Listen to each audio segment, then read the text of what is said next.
क्यों नहीं आई? क्या नाम है उसका? बहुत नहीं आई। हाँ मनीषा, धृति, लीजा। लीजा तो वहाँ उसकी मम्मी किसी की डेथ हुई, वहाँ गई है। क्या हो रहा है? तो उसने कहा कि वो क्या बोलते हैं, शायद उसके भाई के साथ है, घर पे तो नहीं आ पाएगी। तो मैंने उसको बोला भाई को ले आ, यहाँ छोड़ देना, जैसे लास्ट टाइम आया था। और धृति बीमार है। मनीषा क्यों नहीं आई? उसके पापा नहीं आते शायद। पापा नहीं, कहीं गए हुए हैं? स्कूल तो वहाँ से ही है। आज इंस्पेक्शन। हाँ स्कूल में काम है आज। चलो तो लिखो फटाफट ग्लोबलाइजेशन। आ जाओ फटाफट, आओ स्टार्ट करें। What is the meaning of globalisation? देखो ग्लोबलाइजेशन करने से पहले एक छोटा सा टॉपिक आपकी बुक में दिया हुआ है। जैसे हमने वो खत्म किया था ना लिबरलाइजेशन, तो मैंने आपको एक एक्स्ट्रा टॉपिक करवाया था, याद है कौन सा? The relation between liberalisation and लेजे। क्या था वो? हाँ लेजे क्या था, जरा बताना। फेरी सिस्टम करवाया था ना। ऐसे ही एक बहुत बड़ी दुर्घटना हुई थी बिकॉज ऑफ प्राइवेटाइजेशन। कभी कभी वो केस पूछ लिया जाता है पेपर के अंदर, और उस केस का नाम है, उस स्टडी का नाम है, एक बार आप लिख लो, सिर्फ नाम लिख लो। उस स्टडी को कहा जाता है सिसला स्टडी। सिसला SIRCILLA लिखो। सिरसला SIRCILLA सिरसला स्टडी। अगर बाई चांस ये नाम आपको इस पेपर में कहीं दिख जाए, इस चैप्टर में सिरसला स्टडी, या कभी कभी बोलते हैं सिरसला ट्रेजेडी, ये बहुत बड़ी ट्रेजेडी हुई थी। मालूम है क्या हुआ था? प्राइवेटाइजेशन के साथ रिलेटेड ये एक बहुत बड़ी दुर्घटना घटी थी। It was related to privatisation. ये गांव का नाम है सिरसला, ये एक जगह का नाम है। वहां पे 50 लोगों ने एक साथ आत्महत्या कर ली थी बिकॉज ऑफ प्राइवेटाइजेशन। एक ही साथ एक ही दिन 50 लोगों ने आत्महत्या की थी, सुसाइड कर लिया था। वो कौन लोग थे और उन्होंने क्यों सुसाइड किया था, इसके ट्रेजेडी के अंदर दिया गया है। ये एक केस है और ये रिलेटेड है किससे? ये रिलेटेड है प्राइवेटाइजेशन से। अब मैं आपको पढ़ के सुनाता हूं, थोड़ा सा इंपॉर्टेंट बात नोट कर लेना, बाकी सारा मत नोट करना, 4-5 लाइन का है। तो क्या हुआ? Sircilla is a village in Andhra Pradesh. इतना लिख लो आप। कहां पे है ये? आंध्र प्रदेश में। ये आंध्र प्रदेश में एक जगह है सिरसला के नाम से, एक छोटा टाउन है, ठीक है जी, या विलेज है। और ये मशहूर है बिकॉज ऑफ पावरलूम इंडस्ट्रीज। यहां पावरलूम इंडस्ट्रीज बहुत है। मतलब पावरलूम क्या होती है? ये आंध्र प्रदेश में बेटे एक छोटा सा टाउन है। और ये मशहूर पता है क्यों है? इसका नाम क्यों आया? वहां पे मशहूर, क्या बोलते हैं, फेमस क्यों है मालूम है? क्योंकि यहाँ पावरलूम इंडस्ट्रीज है। मालूम है पावरलूम इंडस्ट्रीज क्या होती हैं? जहां पे वो कंबल बनाए जाते हैं, मालूम? ब्लैंकेट्स। और जहां पे क्या क्या बनता है, और दरिया समझते हैं आप? कारपेट समझते हो? ऐसी चीजें जहां बनती है उसे बोलते हैं पावरलूम इंडस्ट्री। वहां दिन रात काम चलता है। और ये मशहूर है, फेमस है ये जगह बिकॉज ऑफ पावरलूम इंडस्ट्रीज। अब हुआ क्या था सर? यहाँ पे पॉइंट की बात पे आए तो सारी बातें मत लिखना, मैं पढ़ के सुनाता हूं हुआ क्या। और यहाँ पे जो ये इंडस्ट्री है ना, पावरलूम इंडस्ट्रीज, इसी में लेबर काम करती है और ये उनके लिए लाइवलीहुड का सबसे बड़ा वो है, जरिया है। यहीं से लोग पैसा कमाते हैं। They work in that industries, ठीक है। तो क्या हुआ? Privatisation of power supply. Andhra government ने, लिख लो आप, यहां हुआ क्या? Privatisation of power supply. Government ने वहां की जो पावर सप्लाई थी उसको प्राइवेटाइज कर दिया, आंध्रा की गवर्नमेंट ने, उस टाउन की। तो क्या हुआ? Privatisation of power supply to this industries lead to hike in the power tariff, ठीक है जी। मतलब पावर के रेट्स बढ़ गए। Lead to hike in the power tariff. इससे क्या हुआ? इस इंडस्ट्री पे बर्डन आ गया। पावर टैरिफ मैंने रेट्स, TARIFF, पावर टैरिफ, ठीक है। फिर क्या हुआ? इससे बर्डन आ गया इंडस्ट्री के ऊपर, और उस बर्डन के आने से क्या हुआ? कुछ लोगों को जॉब से निकाल दिया गया और कुछ के वेज को कट कर दिया गया। ये पावरलूम जो होती है ना, पावरलूम, ये दिन रात काम करती है। पहले सुनो मेरी बात, ये दिन रात काम करती हैं, बिजली से चलती हैं पावर लूम्स। पहले हाथ से चलती थी, पुराने जमाने में आपने कभी देखा होगा ऐसे करके वो ऐसे एक हाथ से धागा देखा, कभी आपने कहीं डिस्कवरी में देखा होगा। पहले हाथ से चलती थी पावर लूम, अब चलती है बिजली से। ये 24 घंटे चलने वाला काम है, इसमें रुकते नहीं है। जहां रोक दिया जाए वहां जोड़ पड़ जाता है। आप समझ रहे हो? इसमें धागा चढ़ता रहता है और ये चलती रहती है, ये रुकते नहीं है। जो कंबल भी बनते हैं ना, कंबल ब्लैंकेट बनते हैं, वो एक एक नहीं कटते, वो लगातार थोक बनता जाता है, बाद में उसको मशीन काटती है। जो कंबल हम लेते हैं, ब्लैंकेट लेते हैं, तो ये लगातार चलने वाला काम है। ये 24 घंटे चलने वाला काम होता है पावर लूम का, ये रुकते नहीं। तो यहाँ क्या किया गवर्नमेंट ने, आंध्रा गवर्नमेंट ने, जो बिजली कंपनी थी ना वहां की, उसको प्राइवेटाइज कर दिया।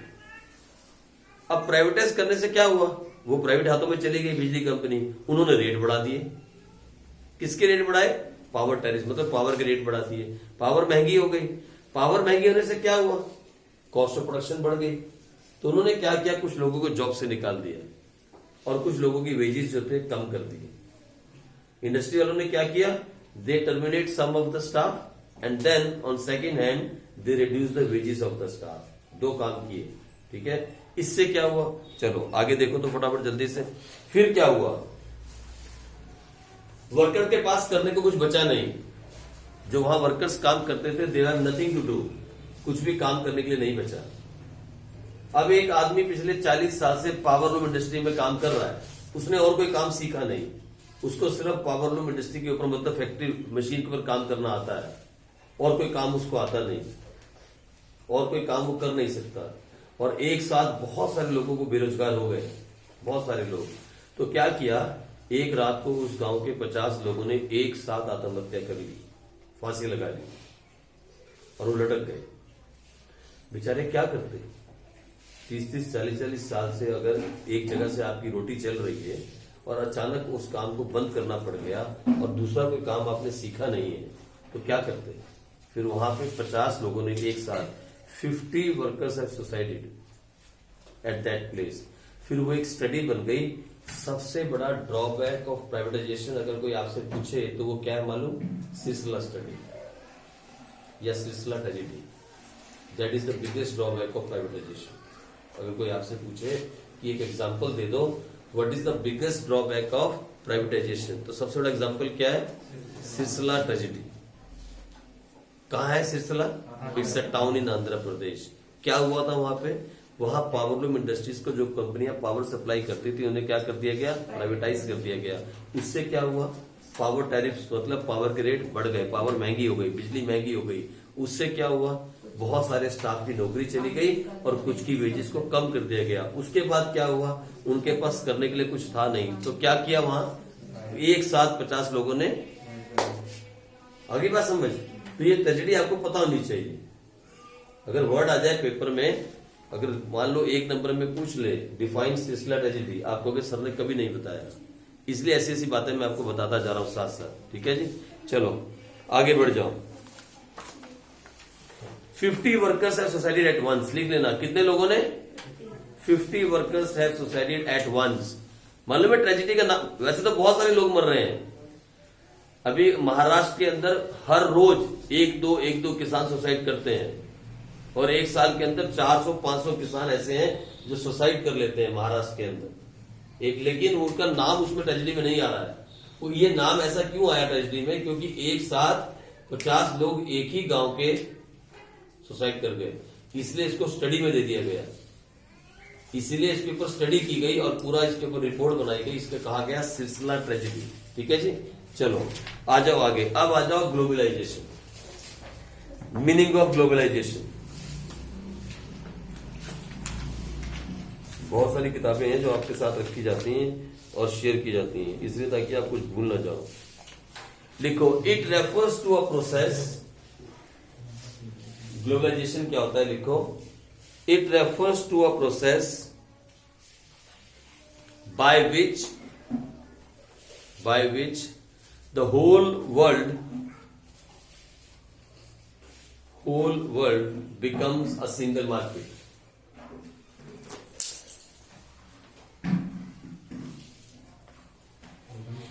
It refers to a process by which the whole world becomes a single market and products and products comma capital and labour and product comma capital and labor are traded on a worldwide basis.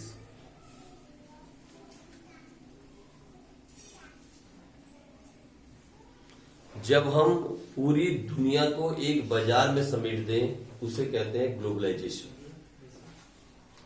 पूरी दुनिया को। और सुनो, पूरी दुनिया को एक बाजार का मतलब ये नहीं, सुनो मेरी बात गौर से इधर, पूरी दुनिया से जब हम एक बाजार की बात करते हैं उसका मतलब ये नहीं कि हम कहीं भी बैठ के कुछ बेच सके या कुछ खरीद सके ना। बेचने और खरीदने को सिर्फ बाजार नहीं कहते, मतलब हम जब चाहे जहां चाहे वहां जाके पैसा इन्वेस्ट कर सके। जो आदमी दुनिया के किसी कोने में जहां चाहे जाके काम कर सके, that is called trading of labour, trading of capital. और तीसरा क्या बताया आपने? Trading of product. आप यहां बैठ के अमेरिका से प्रोडक्ट मंगा सकते हो, fine, that doesn't mean globalisation. लेकिन जब हम यहाँ के लोग जाके अमेरिका में काम भी कर सकते हैं, हम यहाँ जाके अमेरिका में पैसा इन्वेस्ट करके फैक्ट्री स्टार्ट कर सकते हैं, अमेरिकन इंडिया में आके फैक्ट्री स्टार्ट कर सकता है, ये है पूरा मीनिंग ग्लोबलाइजेशन का। आई बात समझ में? That is called globalisation, where the whole economy is one market. पूरे वर्ल्ड की इकोनॉमी एक मार्केट में आ जाए उसे हम कहते हैं ग्लोबलाइजेशन। और मार्केट भी कैसा? जहां पे प्रोडक्ट, जहां पे कैपिटल और जहां पे लेबर आपस में ट्रेड मैंने क्या होता है? व्यापार, आना जाना, आपस में ट्रेड कर सके on a world wide basis, उसे कहते हैं ग्लोबलाइजेशन। लिखो इन अदर वर्ड्स, दूसरी भाषा में लिख लो, globalisation means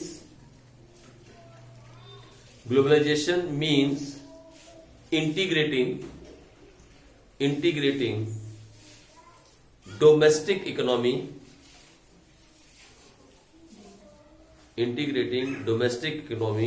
with the rest of the world। अब इंटीग्रेटिंग वर्ड आया नया, तो इंटीग्रेट मतलब क्या होता है? कोऑर्डिनेशन या collaborating. Integrating domestic economy with the rest of the world. तो यहां नया वर्ड आया इंटीग्रेटिंग, अंडरलाइन कर लो। इंटीग्रेटिंग का मतलब क्या हुआ? कोऑर्डिनेटिंग, या क्या कह सकते हो? कोलिब्रेशन करना with the rest of the world. ठीक है जी, चलो ये हो गया मीनिंग ऑफ ग्लोबलाइजेशन। अब लिखो नेक्स्ट इसी के अंदर policy promoting globalisation of the Indian economy.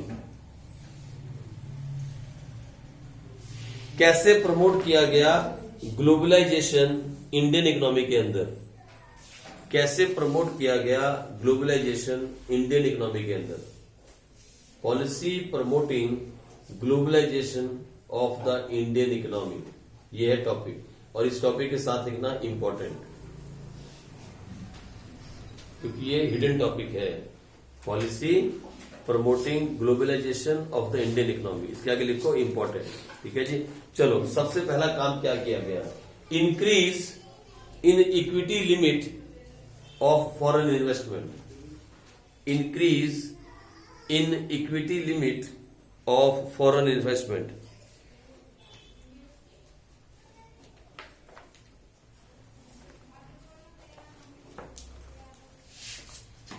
ठीक है जी, देखो मैंने आपसे पहले कहा था एक कंपनी में आप मालिक तब बनते हो जब उस कंपनी के 51% शेयर्स आपके पास हो जाए, then you become a equity share holder. Otherwise you become a preference share holder. इसके बारे में हम एक दो क्वेश्चंस अभी पढ़ेंगे इशू शेयर्स के चैप्टर में भी। इक्विटी शेयर होल्डर्स होते हैं बड़े भाई, मेन मालिक, लेकिन जो मेन मालिक होते हैं उनके पास होता है 51% शेयर, और जो बाकी सब होते हैं वो क्या होते हैं? 49% शेयर। यानी 49% शेयर तक आप कंपनी की मैनेजमेंट नहीं संभाल सकते। तो गवर्नमेंट ने जब शुरू में, इधर सुनो, गवर्नमेंट ने जब शुरू में प्राइवेटाइजेशन को कम करना शुरू किया और लोगों को बुलाया कि आओ हमारे देश में पैसा इन्वेस्ट करो, फॉरेन इन्वेस्टमेंट करो, तो स्टार्टिंग के अंदर गवर्नमेंट ने क्या कहा? 51% का मालिक आपको बना दिया जाएगा। पब्लिक सेक्टर यूनिट्स का 51% प्राइवेटाइज कर दिया गया। 51% प्राइवेटाइज का मतलब है अब गवर्नमेंट के हाथ में कुछ भी नहीं रहा, सब किसके हाथ में चला गया? प्राइवेटाइजेशन के हाथ में। जो भी मालिक बना उसके हाथ में चला गया। मैनेजमेंट उसकी, डिसीजन उसके, एम्प्लॉय उसके, सब कुछ उसका। लेकिन गवर्नमेंट फिर भी मालिक रही कितने परसेंट की? 49% share holder. But government can not take any decision. आई बात समझ में? तो सबसे पहला काम ये किया गया, ग्लोबलाइजेशन को बढ़ाने के लिए सबसे पहला काम क्या किया गया? इंक्रीज किया गया। किसको इंक्रीज किया गया? पढ़ो पहला point, equity limit of foreign investment. और वो कहां तक ले गए लिमिट को? 51% तक। तो लिखो जल्दी से इसके अंदर फटाफट लिखो, equity limit of foreign investment, equity limit of foreign investment has been raised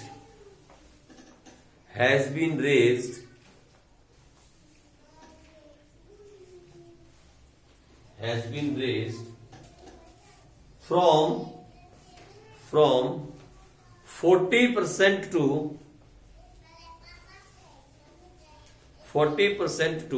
51% and above. From 40% to 51% and above. आई बात समझ में? पहले ये 40% थी स्टार्टिंग में। हम अपनी कंपनियां बेचने को तैयार थे, प्राइवेटाइजेशन करने को हम रेडी थे, लेकिन गवर्नमेंट क्या बोलती थी? हमारी कंपनी के शेयर्स ले लो 40%, 60% हमारे अंडर रहेगा, 40% हम तुम्हें दे देंगे। लेकिन लोगों ने नहीं माना, क्योंकि अगर आप किसी कंपनी में 40% शेयर होल्डर बनते हो तो आपका जो है ना दबदबा नहीं है, डिसीजन आपका नहीं हो सकता। डिसीजन उसी का होगा जिसके 51% से ज्यादा शेयर हैं। तो फिर अब क्या किया गया? ग्लोबलाइजेशन में बढ़ा दिया इस लिमिट को, 40 से बढ़ा के कितना कर दिया? 51% एंड अबव। और कुछ कंपनियां तो ऐसी थी, कुछ इंडस्ट्रीज ऐसी थी जहां 100% दे दिया गया, 100% बाहर की इन्वेस्टमेंट, फॉरेन इन्वेस्टमेंट। आपने नाम सुना होगा FDI, फॉरेन डायरेक्ट इन्वेस्टमेंट, सुना है नाम कभी बीच में न्यूज के अंदर कहीं नाम सुना है?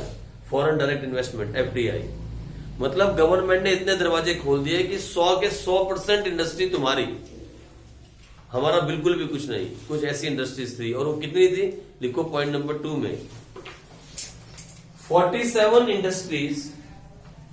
47 इंडस्ट्रीज, कितनी इंडस्ट्रीज थी वो?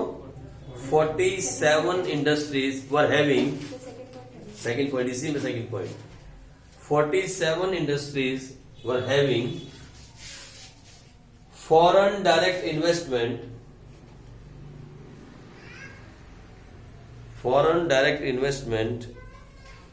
to the extent of 100%. To the extent of 100%.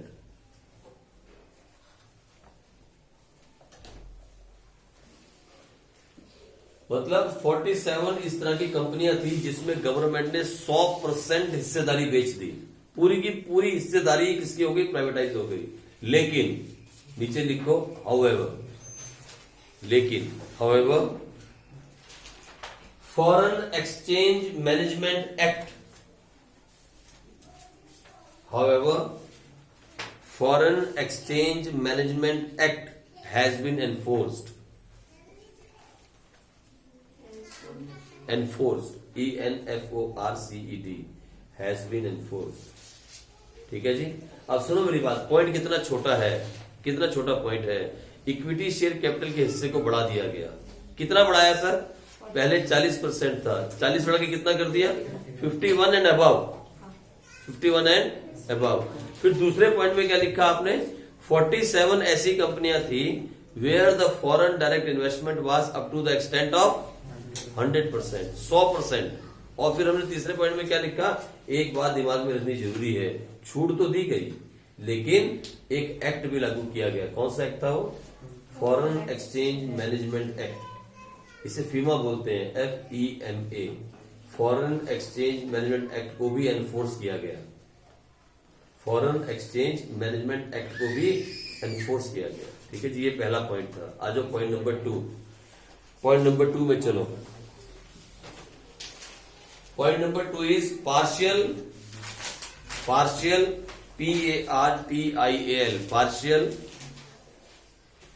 लिखो, partial convertibility, convertibility,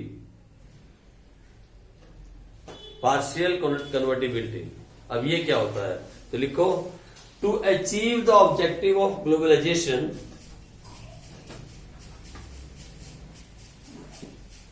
to achieve the objective of globalization, partial convertibility to achieve the objective of globalization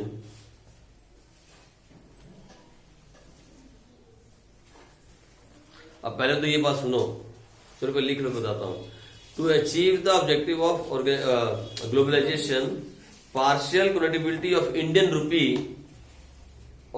rupee has been allowed for some transactions।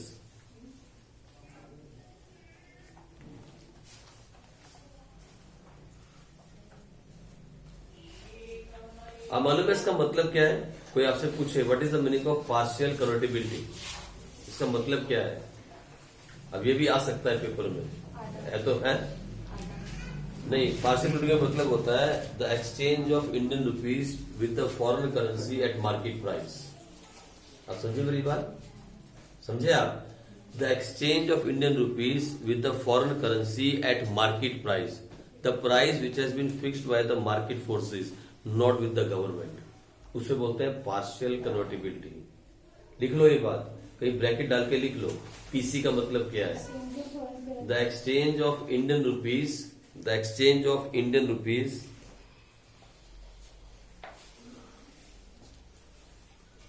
to foreign currency या to purchase foreign currency at the market price।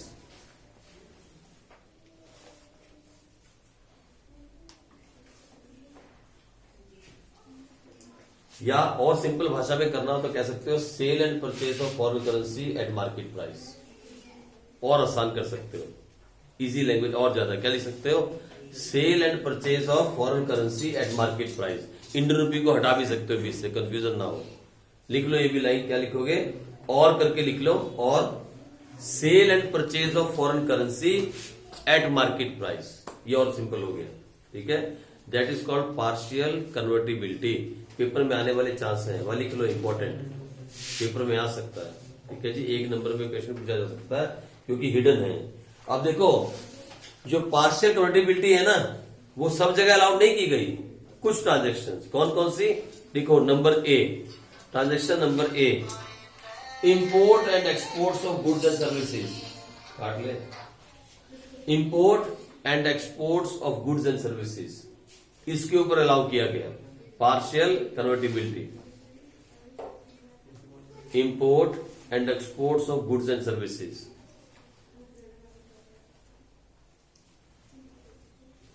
B, transaction number B, payment of interest और dividend, payment of interest और dividend on investment.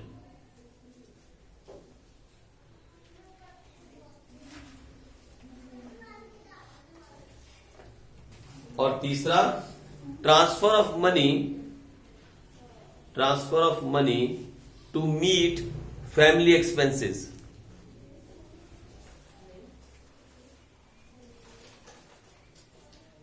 Transfer of money to meet family expenses, यानी अगर आप American हो, India में काम कर रहे हो, यहां से अपनी फैमिली के खर्चे के लिए डॉलर्स भेज रहे हो, तो you can buy those American dollars in कौन से में? इन मार्केट प्राइस या eight market price. That is called partial convertibility. अपने फैमिली के खर्चे के लिए अगर आपको डॉलर चाहिए, मान लो एक गोरा यहाँ अमेरिका का है और यहाँ काम कर रहा है, यहाँ जॉब कर रहा है, तो उसकी फैमिली कहाँ पे है? तो वहां तो पैसे भेजने पड़ेंगे, तभी खाना खाएंगे वो। और पैसे में क्या भेजेगा? Indian rupees. वहां तो चलेंगे नहीं, तो क्या भेजना पड़ेगा? डॉलर भेजने पड़ेंगे। तो डॉलर कहां से बाय करेगा? बैंक से बाय करेगा। बैंक में जाएगा ना, तो डॉलर कहां से बाय करेगा? बैंक से बाय करेगा। कौन से प्राइस में बाय कर सकता है? He can buy on which price? Market price. उसे क्या बोलते हैं? Partial convertibility. He can buy on, वो है मेरे पास, he can buy on market price. ठीक है जी, चलो उसे बोलते हैं पार्शियल कन्वर्टिबिलिटी। फाइन, रुक जाओ अभी टाइम है, कहाँ जा रहे हो? नहीं लिखो, एक पॉइंट लिखा जाएगा। चलो आगे लिखो, आगे लिखो point number 3। Point number 3, point number 3 में लिखो long term trade policy. Long term trade policy. जाओ सर, क्यों? जाना दूसरी टाइम 3 बज गया। ओके, चलो यही खत्म करते हैं, इसको भी जाना है, कोई बात नहीं, कल करेंगे। आज उठाओ, करो, कॉल आई। अगली कौन सी ट्यूशन पढ़ता है? कौन सा है इसकी?